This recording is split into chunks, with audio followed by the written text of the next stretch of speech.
আপনার টেনশনই কি আপনার শরীরকে ধ্বংস করছে? আপনি কি জানেন আমাদের শরীরের সবথেকে নীরব শত্রুর নাম স্ট্রেস হরমোন? আমরা বুঝতেই পারি না, কিন্তু ভেতর থেকে শরীরকে ধীরে ধীরে নষ্ট করতে থাকে। আজকে জেনে নিন স্ট্রেস হরমোন ঠিক কিভাবে আপনার শরীরকে ক্ষতি করছে। স্ট্রেস হরমোন কি?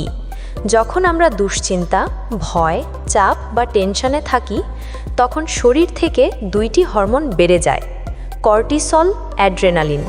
এগুলো আমাদের শরীরকে ফাইট বা ফ্লাইট মোডে রাখে, কিন্তু দীর্ঘদিন বেশি থাকলে শরীরের ক্ষতি শুরু করে। 1. হজম ক্ষমতা নষ্ট করে।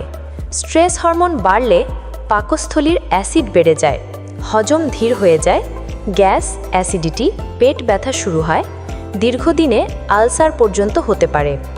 2. হৃৎপিণ্ডের উপর চাপ সৃষ্টি করে। কর্টিসল বেশি হলে রক্তচাপ বাড়ায়, হৃৎপিণ্ড দ্রুত ধড়ফড় করে, হার্ট অ্যাটাক ও স্ট্রোকের ঝুঁকি বাড়ে। এগুলো আজকাল কম বয়সীদের মধ্যেও দেখা যায়। 3. শরীরের রোগ প্রতিরোধ ক্ষমতা কমিয়ে দেয়। স্ট্রেস থাকলে শরীরের ইমিউন সিস্টেম দুর্বল হয়, ফলে সর্দি কাশি বেশি হয়, সহজেই ইনফেকশন ধরে, ক্ষত শুকাতে সময় লাগে, শরীর সবসময় দুর্বল অনুভব হয়। 4. ঘুম নষ্ট করে। কর্টিসল রাতে কম থাকার কথা, কিন্তু স্ট্রেসে এটা উচ্চ থাকে, ফলে ঘুম আসতে সময় লাগে, ঘন ঘন ঘুম ভেঙে যায়, ঘুম না হওয়ায় পরের দিন শরীর আরও ক্লান্ত। ঘুম কম হলে আবার স্ট্রেস আরও বাড়ে, একটা চক্র তৈরি হয়। 5. ওজন বাড়ায়। স্ট্রেস হরমোন শরীরকে বলে চিনি, মিষ্টি, ফাস্টফুড খাও, ফলে পেটের চারপাশে চর্বি বাড়ে, মেটাবলিজম কমে যায়।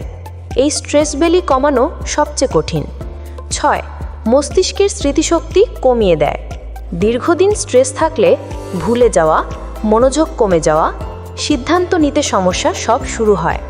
সমাধান: প্রতিদিন 15 মিনিট হাঁটা, গভীর শ্বাস, পর্যাপ্ত ঘুম, মোবাইল কম ব্যবহার, সঠিক খাবার, এগুলো স্ট্রেস হরমোন কমাতে খুব সাহায্য করে।